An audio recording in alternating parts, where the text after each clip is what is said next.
Guys, क्या हाल है आपका? कैसे हैं? ठीक हैं? तबीयत से ठीक है रहे। आप देख रहे हैं यूट्यूब चैनल अलमुर्तज़ा जीपी स्कूल।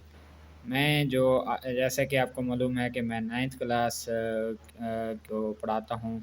तो इसी तरह बाकी भी लेक्चर है यूट्यूब पे मेरे मिल जाते हैं बाकी क्लासों के, जिस तरह इंटरमीडिएट और उसके बाद मैट्रिक के। जो भी सवाल आपको तंग कर रहा हो तो आप मुझसे मेरे चैनल पे आपको उसका हल मिल जाएगा इंशाल्लाह। अब कल हमने 9th क्लास के पहले चैप्टर को डिस्कस किया था। उसमें हमने कालिब का तारुफ पढ़ा था। आज कालिब के तारुफ में हमने सबसे पहले इसका तसव्वुर देखा था कि किसने पेश किया था। उसके बाद हमने डेफिनेशन देखी थी और किस तरह की थी। आज हम पढ़ेंगे कालिब के कतारें और कालम। ठीक है, कालिब की कतारें कौन से होते हैं? कतारें इस तरह लिखी जाती हैं जिस तरह मैंने ये लिखा हुआ है। 1 2 3 4 को ब्रैकेट के में लिखा जाता है। ये जो मैंने लिखा हुआ है ये भी एक कालिब होता है। और ये कौन सा कालिब है? कतार कालिब है। और यानी इसको कतार को होती कौन सी है? इसको उफ़क़ी में लिखा जाता है। उफ़क़ी कौन सी होता है? उफ़क़ी को हॉरिज़ॉन्टल भी कहते हैं। जिस तरह सीधी लाइन लिखी जाती है उसको उफ़क़ी कहते हैं।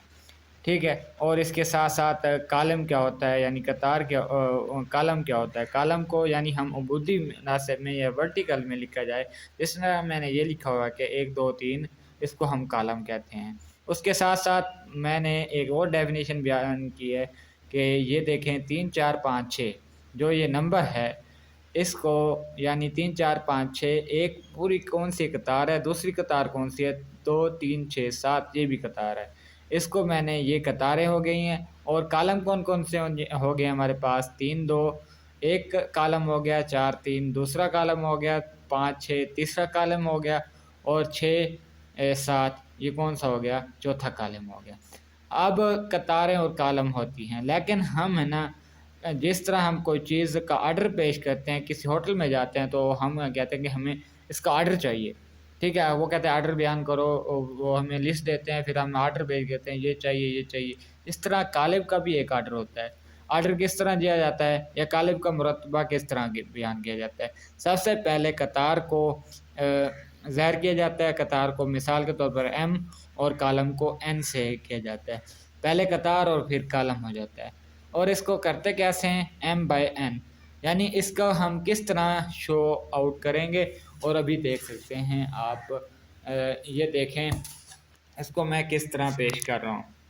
तो ये है मेरे पास एक, ये कौन सा है? 2 3 4 और ये 5 और ये 6 और ये 7 और ये 8 और ये 1, ये मेरे पास है।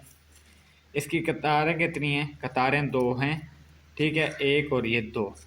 और कालम कितनी हैं? 1 2 3 और ये 4 कतारें हैं। सबसे पहले हम किसको? कालम को लिखते हैं और कतार को लिखते हैं, फिर उसके बाद कालम को लिखते हैं। कतार हमारे पास एम है और ये एन है, यानी एम बाय क्या लिखेंगे हम? एन लिखेंगे। एम बाय एन लिखेंगे। और इसी तरह क्या करेंगे? इसका वो लिखेंगे, एम कितनी हैं? 2 हैं और एन की तादाद कितनी है?